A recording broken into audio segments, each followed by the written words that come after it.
Earlier today, we mentioned the fact that Michael Knowles from the Daily Wire podcast went on Fox News, attacked Greta Thunberg, and then essentially got banished from the network. But Knowles wasn't the only person on Fox News who decided to go after Greta. You also had known hate monger Laura Ingraham in the evening, who compared Greta Thunberg, who again gave a fiery speech to the UN yesterday about the necessity of addressing global climate change. And Laura Ingraham then compared her to Stephen King's Children of the Corn, suggesting that the next one would be Children of the Climate. And as I've stated before, Laura Ingraham was not alone. You also had Dinesh D'Souza, the former felon, by the way, who went out there and was attacking her on Twitter the other day. Many conservatives have come out. The president did it. Ann Coulter did it. All of these conservatives are coming out attacking this young child because she wants to make the world a better place. Well, there was one person especially who got super pissed off about Laura Ingraham's attack on Greta Thunberg. And it happened to be Laura Ingraham's own brother, Curtis. Following Laura Ingraham's clip, Curtis tweeted out the following. He said, "Clearly my sister's paycheck is more important than the world her 3 adopted kids will inherit. I can no longer apologize for a sibling who I no longer recognize.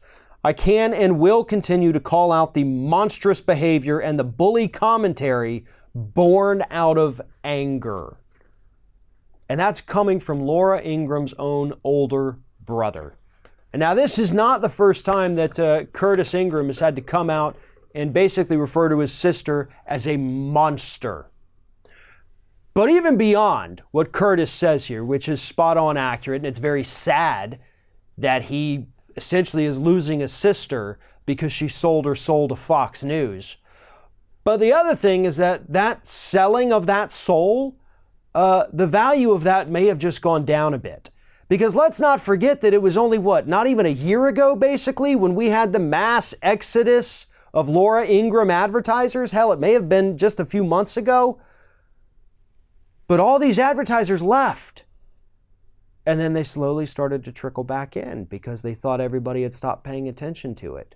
Ooh, we're safe now. We can go back to Laura Ingraham. Nobody's watching what we're doing. Yeah, we're going to be paying a hell of a lot more attention now. And you're going to get called out, advertisers. So if you still think it's a good idea to advertise your product on Laura Ingraham's hate hour, I would seriously reconsider that. Because we've seen what happened with Tucker Carlson. The public backlash led to a massive advertiser exodus, and his advertisers have not come back. Laura Ingraham's, to an extent, not all of them, but some of them did. But I'm willing to bet in the next few days we're going to see more and more slowly trickle away. In fact, as I'm sitting here right now, other companies may have already announced that they're leaving her show for good.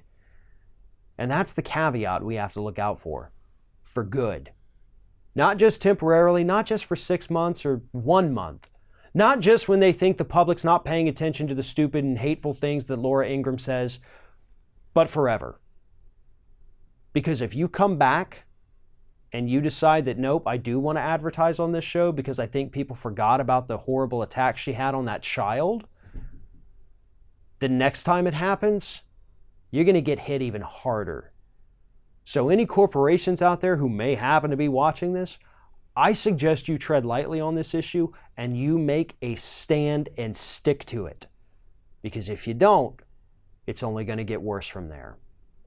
Thanks for watching, everybody. And don't forget, if you like what you see here, like, comment, share, and subscribe to our channel. And now you can also become a member of Ring of Fire and get exclusive early access to certain Ring of Fire videos all throughout the week. Just click on the little join button right below the video.